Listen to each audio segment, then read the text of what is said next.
Hello, everybody. Welcome to another episode of the Freedom Podcast. And today we have a special guest here, a friend of mine from Tulum in this beautiful venue here. Hello, Tony Matinez. How are you today? Very well. Thank you, Manuel, for this special invite. Thank you for coming. I'm very honored that you took the time for it. And let's dive directly into it. Okay. Tell me a bit about yourself. I know you've been in real estate for some years. Who is Tony Matinez in this world? Sure. Well, Tony Matinez is a young, curious person.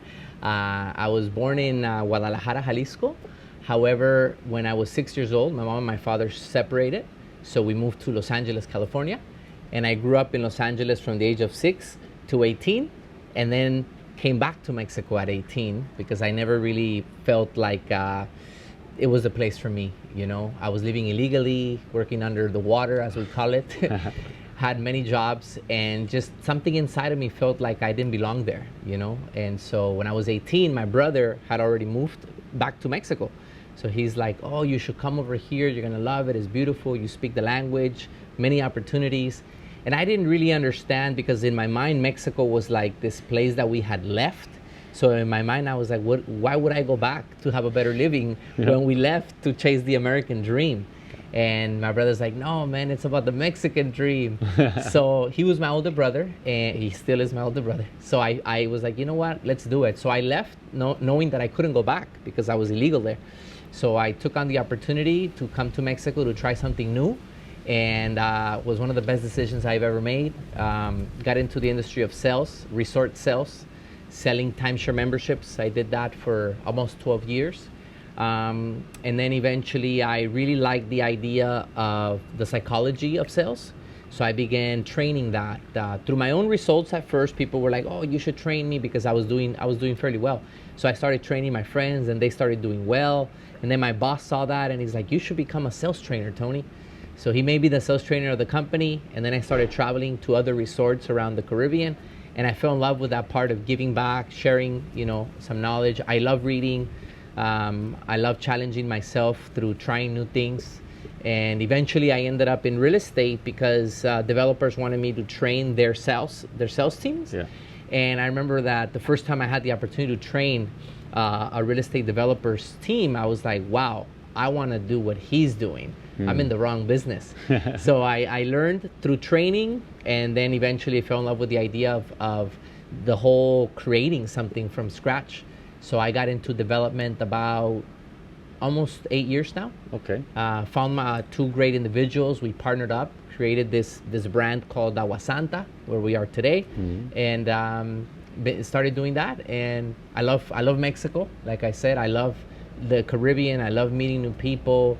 You know, get to meet people that are clients that then become friends, and then those friends become partners again, and we do all the business. So it's just been great. Who am I? Like I said, I'm a very curious individual. Since a kid, I love reading, and so books really taught me that you should wonder, you should explore your talents, you should fail. You know, that's a good one. And to go directly into that, you know, like you were talking about opportunities. So you came back and maybe Mexico seemed like, oh my God, it's a dangerous place and whatever, we left it. So how do you see opportunities? How do you approach that? Do you see something's not working, or you copy others? Like you said, okay, I'm in the wrong business. How do you navigate in the field of opportunities? Good question. I think there's opportunity everywhere. I think opportunity is all around us, but we are not we were not wired to see the opportunities. We see challenges. We see something as scary and dangerous because we've never done it before. For me, I think my approach to opportunities, first of all, is it gonna make me happier? Is it gonna teach me something new? You know, I laugh today because looking back at it, I was taught this industry. I learned it through failing, and then I became a developer eventually. But most people would think you had to become an architect, go through the school. I'm not an architect, I have to admit. You know, I didn't study construction. I learned it as I went. Yeah, learning by doing. Learning by doing. And I guess maybe just being like a little bit fearless in my approach. So I approach opportunities fearlessly, knowing that I'm gonna probably have to fail to learn something, you know. But what determines whether I take on an opportunity? It's gotta be challenging. It's gotta be something that I'm gonna get joy out of. If it's not joy that I'm gonna get out of it or learn something new, then there's no point just taking opportunities, because there's many, you know. And I did the mistake of saying yes too much. We were talking about that earlier. Saying no to others is saying yes to yourself, or the other way around, you know? Exactly. And I was saying yes to everything just because I wanted to learn. But then I realized I didn't like what I was doing. Certain products I didn't feel proud of selling, you know. And that eventually made me realize that if you can do anything, which I believe we can do anything in life, I think we have the capacity to learn anything, well then why don't we become picky about what we want to do? Yeah. And I think that it took me a long time to realize that this is what I want to do. I want to develop real estate because I like creating. I like creating something from zero to hero. To hero. Great. I mean, I love that you are not an engineer, not a architect, but you still getting into different fields. And that's so inspiring, I think, for many people maybe watching this, having no direction or thinking you need a degree to do something. I mean, most of the entrepreneurs I know have never studied anything. They just went out of school. They're like, no, I'm not going to go into another school for 8 years. Let me just create something. And they learn by doing. And talking about the failures, for me it's important because in podcasts usually often you speak about the achievements, and you know, you always hear the good stories. Yeah. Which is your worst story, and what did it teach you? Wow. My worst story. Well, business failure. Yeah. I would probably say my worst failure was staying in an industry that I wasn't happy in, and I was not willing to move because I was scared that that's all I ever knew. I was in the industry of timeshare sales. Like I said, I did that for 12 years. I worked for some companies that were good, that had good products. And then I unfortunately took wrong decisions, and I went to companies that were paying me more, but the product wasn't good. So I found myself in a situation where I was selling a product that didn't have the benefits that I thought it had. And I didn't realize until the clients used it and the product didn't work. Yeah. So I felt really bad. But what was worse was not realizing, was realizing and still doing that. And I think I ended up staying there for maybe like another year until it got to the point where I didn't have the motivation. I didn't have the desire to wake up and give a morning meeting. I was the manager too. Yeah. And I was like, man, why am I doing this? But the fear of the unknown. What else am I gonna do in my life? I came to Mexico. I started this when I was 18. This is all I know what to do, you know, and I felt like I was hostage to that business, to that company, and the product just wasn't what I wanted it. So it took me about a year, and I remember my friends and the people around me were like, Tony, you don't look the same anymore. You know, it was something like has changed, no? It was sucking my inside, yeah. Sucking your energy, no? My energy. Talking about purpose, because you're talking about integrity, you know, like working on something that you don't like, you know, it's maybe not a good product, you know, that there's a backdoor that is dark. Happened to all of us, happened to me.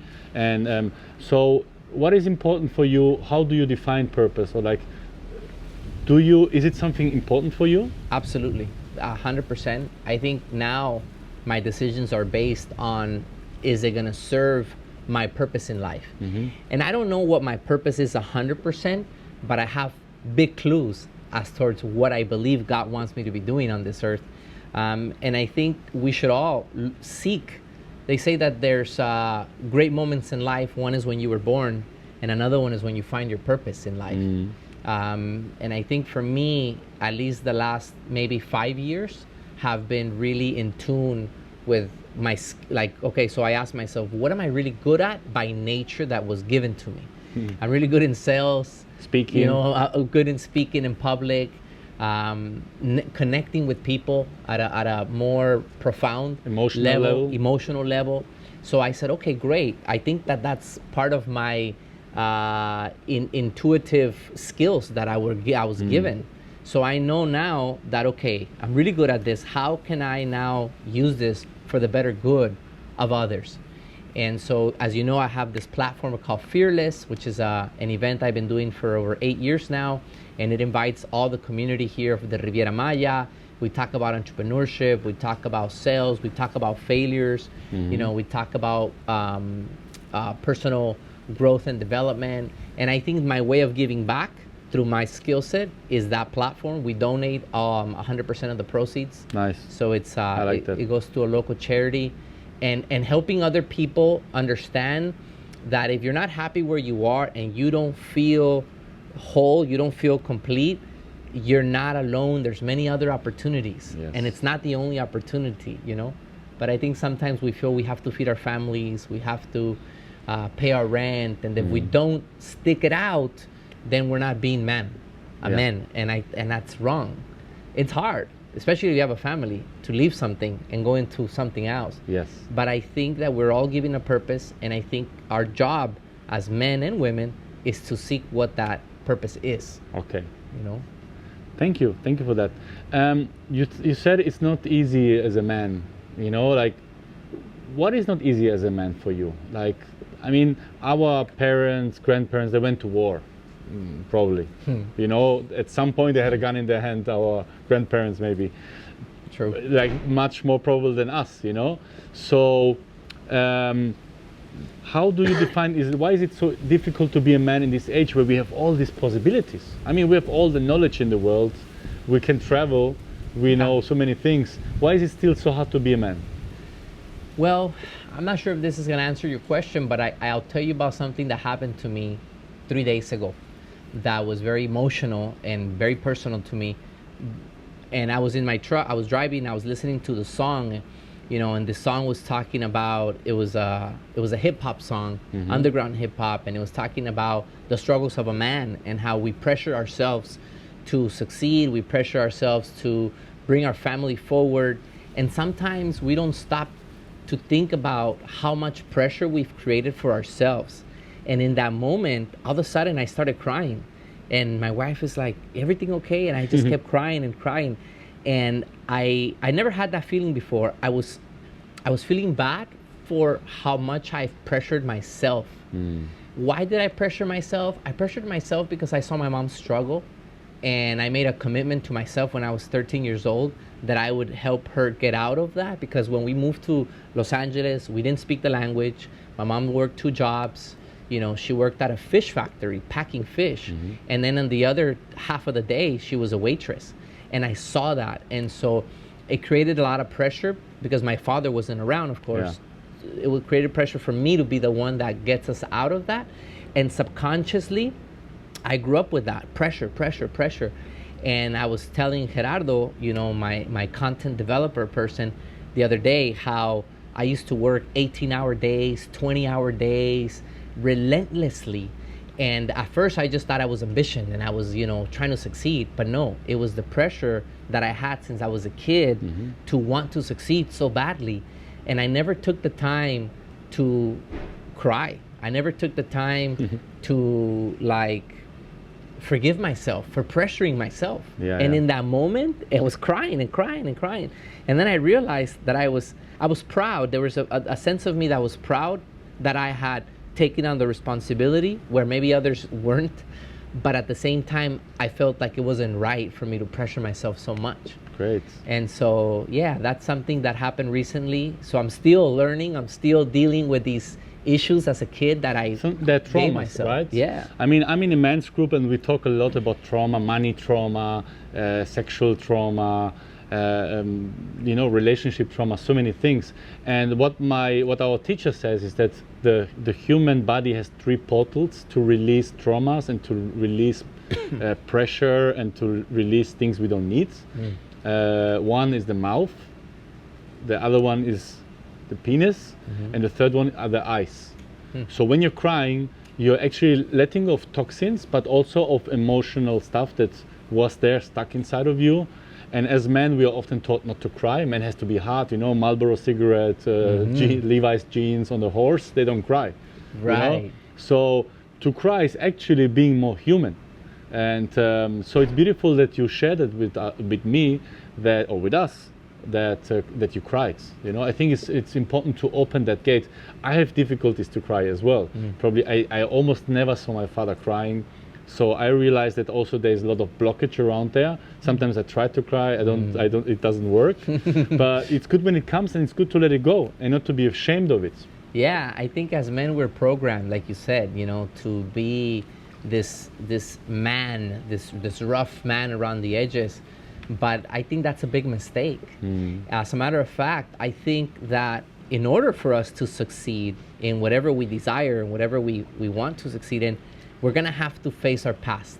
And some people avoid it so much that it affects them eventually later on in life. So I think for all of us that are listening to this, the faster that we can confront that past that you might not even realize that you have a problem with, the faster you're gonna be able to overcome more challenge, to move on in life. Yeah. Exactly. I'm finding out today I'm having to let go of all these things that I didn't even know were affecting me. I had heard my friends, oh yeah, man, our past, our traumas, but I was like, nah, man, you have issues. I don't have issues. We are always perfect, right? Exactly. Yeah. And so just recently I've been understanding that the more I can take time alone to think about what has been stopping me at an internal level, and asking myself the hard questions until I'm able to overcome these past issues and traumas, will I be able to overcome other better things in life. Okay. But we have to take the time to do it. I think it's a practice, you know, where you sit by yourself, maybe music, maybe no music, maybe you write, maybe just start writing stuff down. Or meditate. Do you have any like thing that you do that is like your routine that really puts you in a space of creativity and trust and channeling, that is like where your superpower comes out? Yes. That you want to share with us? Absolutely. I think this has helped me a lot. I got it from Tony Robbins. He calls it grateful hour, where with the first hour of the day, it goes into, number one, being grateful. I think sometimes we have this idea that through prayer we should ask for things, but we forget to first thank God for things. All the things we got already, right? We got already.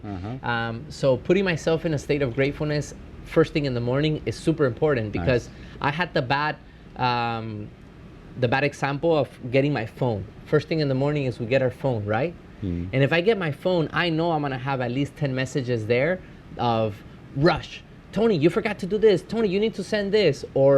Or maybe my guy from here is gonna say, Tony, we have a problem here and there's no water. So you don't need to go directly, Exactly. But if you find out 1 hour later, there's two possibilities. The problem is still there, you can solve it, or it solved itself alone. That's the best, right? Yes. Or you'll have the right attitude to face the problem and fix it. And I think we need to get ourselves in that state first. So for me, the first like 15, 20 minutes is a grateful time. So I'm literally just saying, God, thank you for giving me another day. Thank you for giving me health, the fact that I can walk. Because we take things for granted. Oof, so much. You know, how many people are alive but cannot walk? Are alive but have no vision? But you're alive, you can walk, you can talk, you can jump, you can get excited. And I think that's a blessing. So that, you know, giving thanks for my family, giving thanks for opportunity, and I give thanks for things I don't have yet that I want to see in the physical world. So maybe I'm saying, God, thank you for sending me these investors that I know are gonna come in. You know, thank you, because at the end of the day, we don't deserve anything. You know, we live in this culture of you have to earn it, you have to earn it. But the reality is you have to sweat for it. But I say, well, wait a minute. I didn't sweat to live. I was born through grace. I was not born through merit. I didn't earn it. So automatically, everything that is given to us, I think, is given to us by grace. Sure, we have to be in the right mental space for this to come. We have to be ready, meaning that if you want to learn to develop, well then start getting with developers, start reading, start preparing yourself so when the opportunity comes, you can take it. But if you're not ready for it, it's not gonna just be given. But we don't earn it either, you know? Sure, we need to work hard and work smart and do all that. I think that is like a given. But I've seen people that work tremendously hard that have not reached a lot of success either. Otherwise, your mother would have been a millionaire already when you were a child, because if hard work means money, it means that everybody's rich. So it's about the way you work, no? I listened today to something was saying the law of attraction, that people always get it wrong. So you're for example feeling miserable and bad and broke and whatever, and you're like asking for it. So you, in the state that you are, you just want to like, okay, make me a millionaire or whatever, you know, but you're still like on your couch laying doing nothing.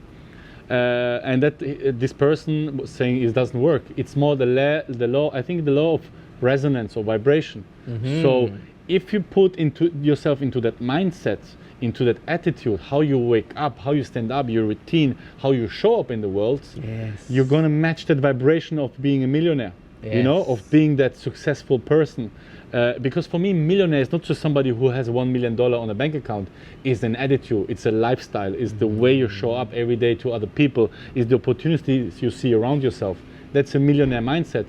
So he was saying, put yourself in that vibration, go into that floor of the house, and then you'll meet the people who are like you. Because if you're like in the bunker downstairs with your state, you're not going to be there. That's right. And that's interesting, because I think we need to understand that like only motivational in our mind is not going to make it. It's really how we embody it. Yes, you got it. 100% is how we embody it means to me how we put ourselves out there, who we put ourselves in front of, and what you're allowing in here through what you're reading, what you're consuming. You know, we're on the phone all day. What are you consuming as well? Yes. And I think that's super important. I think technology is great. It's a great tool, but it can also be harmful and distracting and bring the wrong messages to you.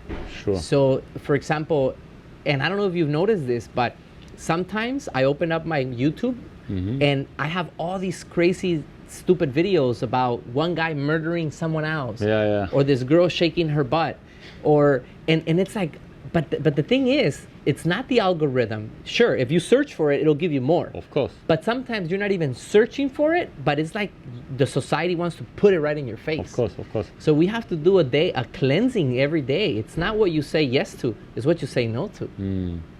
Very good point. The saying no is the big thing. Yeah. So yeah, I truly believe the same. Sometimes I'm also like, let myself go. And there's this saying, I think Andrew Tate, which I really appreciate what he does, some of his things that he's teaching, was saying, create more than you consume. So if you're consuming all day, probably you will be consuming. But if you're saying, okay, I consume 1 hour of content a day, but I create 2 hours of content, you're going to be ahead of the pack, for sure. So sometimes when I'm scrolling, I get caught up in stupid TikTok videos or whatever. I'm like, Manu, what are you doing actually? You know, like, is this following your purpose? Are you getting inspired, or are you just getting lost? So this is the trick that we have to find. And we've been talking about good stuff and bad stuff and so on, but I would like to know, like, what was the happiest moment of your life that you can remember? Wow, the happiest moment of my life. I'll be honest, I had never had someone ask me that question. Good. And that's such a good question. I think we should ask ourselves, because it puts us back in that state, right? Where in that moment, everything was beautiful and perfect. I would probably say definitely, actually recently, I was in California, I was in Los Angeles visiting my family. I went on a conscious trip. It was a short trip, but it was a conscious trip where all I wanted to do and all I did was spend time with my nephews. Okay. Because, you know, as we get older, as we follow our professional paths, we get so busy at times, and like I always said, I want to retire my mom, I want to help my family. We say we want to, but then we get so caught up in the doing it that we never actually do the real part. Exactly. So I told my wife the other day, I said, you know what, I want to go at least for 3-4 nights, and I want to spend as much time as I can with my nephews. And that was a beautiful time, because I spent time with them. We went ice skating, we went to the park, we watched movies together, we made fun of each other. I think that was a beautiful moment. For me, it was one of the most beautiful moments recently that I can think back and remember. And it's actually kind of unfortunate I cannot think back to more of those. Okay. Oof. Probably you need to create them. Yes. Yeah. Let's go on the other side. Okay. If you want to share, what was the saddest moment in your life?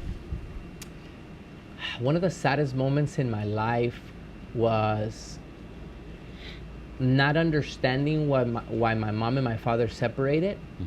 Like I said, I was 6 years old, and my mom and my father separated. My father was very abusive to my mom, and he was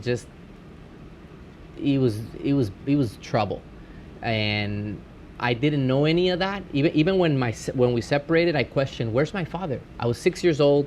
One day, my mom comes to the house and says, "Okay, kids, we're gonna go on an adventure. Pack your bags." Wow, she made it playful, no? She made it playful, and the next thing I knew, we were crossing the border to going to California. Crazy. So that time for me was very sad because I woke up in a place, I didn't know where I was, I had no friends. My best friend was my neighbor, was gone. I didn't speak the language.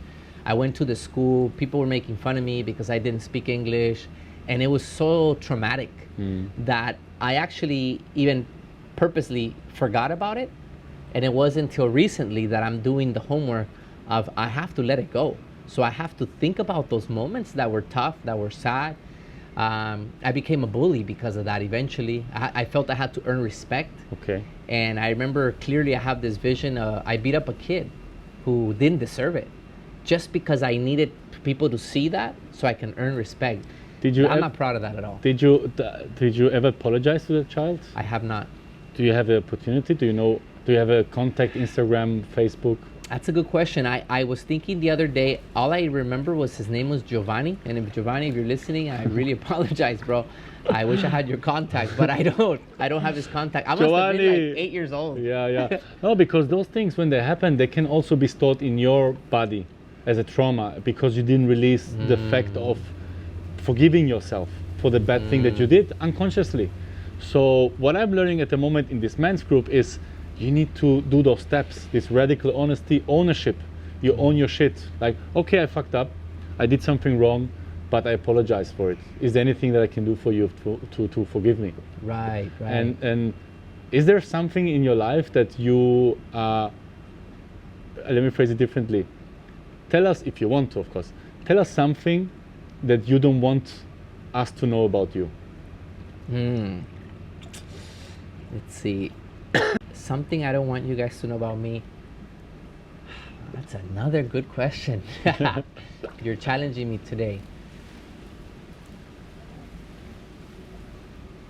I probably would say that it's a shameful thing, but I probably hurt a lot of women.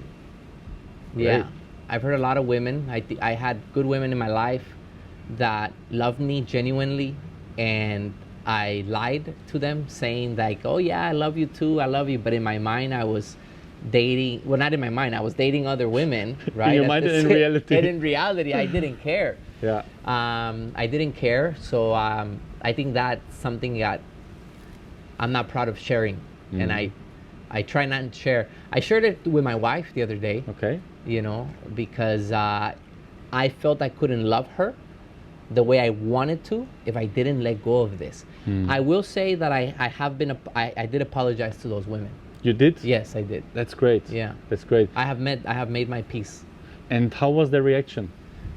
They were so grateful. They were very, very grateful, and it was almost like they needed to hear it. I'm not saying that they were waiting for me to say it, but when I said it, I could almost I could see their reaction immediately, like saying thank you. Thank released. you. Yeah, they released. Yes. They released.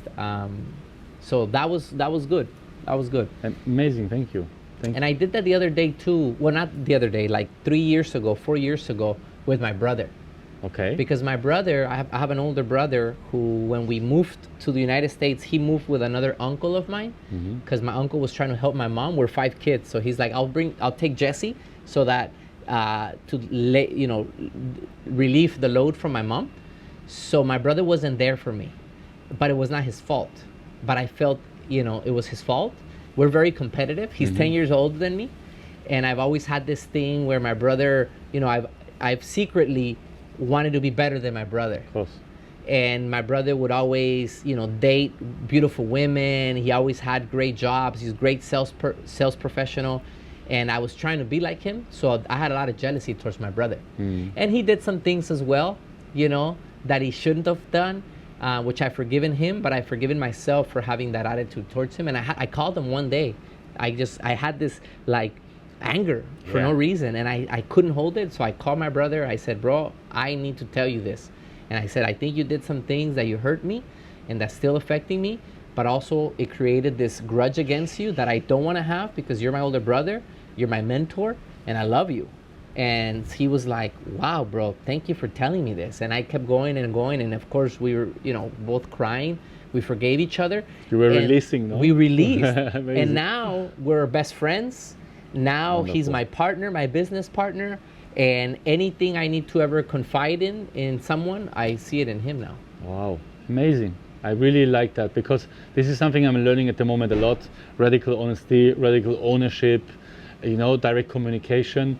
That releases so much, because sometimes it's just this little lock that is on this door that is not making it possible for us to be like fully in love with the people, fully aligned, fully like giving ourselves our best, because of some little trauma, something that happened that we did not accept it or express yet. So the anger is good to let it go also, and to address that and make the person feel what you have felt, because this is the possibility to give them to grow as people, as well, as a person, right? Because I guess they feel shame around it. It's never only one way; it's two ways. It's true, and I'm glad you're putting this information out there, Emmanuel, because we're fooled by the internet. We're fooled by social media. We only post our achievements. We only post what we want people to see, but we're not talking about the problems, the challenges, the failures, the struggles that make us who we are. And through these failures and admitting and confronting and forgiving and sharing, you know, this with the people that need to hear it, we're not helping other people. And so I thank you for asking me tough questions. Thank you. Because you really are challenging me. And I think that to all men out there and women as well, what I'm after today is realness. I want to be around people that are real. I want to be around good conversations that make us grow. I don't care about your successes. I don't care about how beautiful you think you look and how beautiful you think you are. I really don't care. And the reality is, people don't care either. You have attention, sure, you have likes, you have shares, but you don't have the one thing that we need in life, and that's love and compassion. You're not gonna ever achieve it. And so today I'm after realness, I'm after love, I'm after compassion.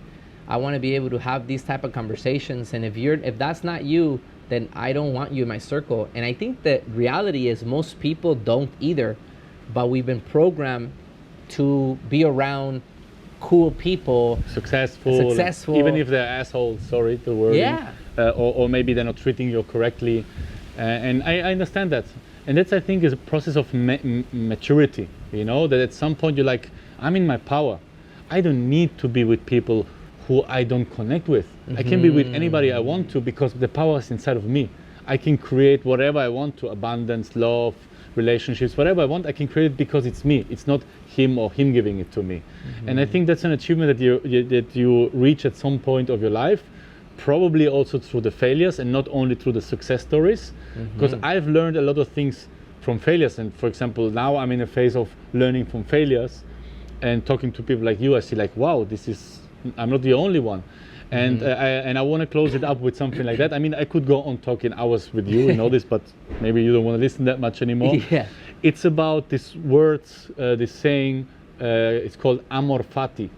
Amor fati, so it means something like the love for the destiny or the destination, but not the destination of where you're going, but it's like the destiny, the things that are happening on the way, the ups and the downs, the hills, the process. Trust the process.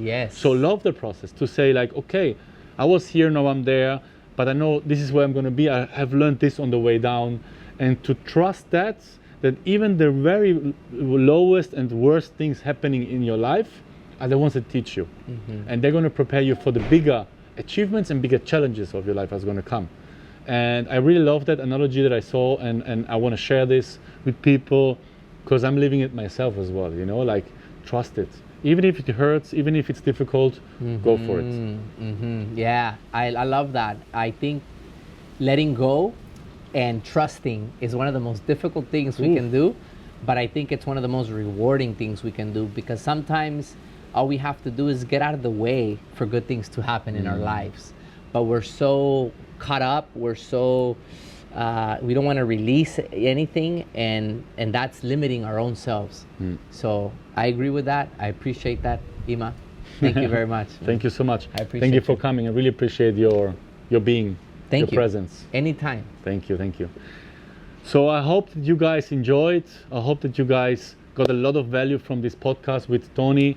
I'm really here to spread this information, stories of mine, of people around me. I want to inspire you to live better lives, to get out of your comfort zone, to try out new stuff, and to be the best version of yourself, because other people inspire me every day, and I think that maybe I can give something back to you. So please follow, share, subscribe, whatever you need to do to see my content and our content, and also check out Tony Matinez as well. Have a beautiful day. Enjoy. Love from Tulum.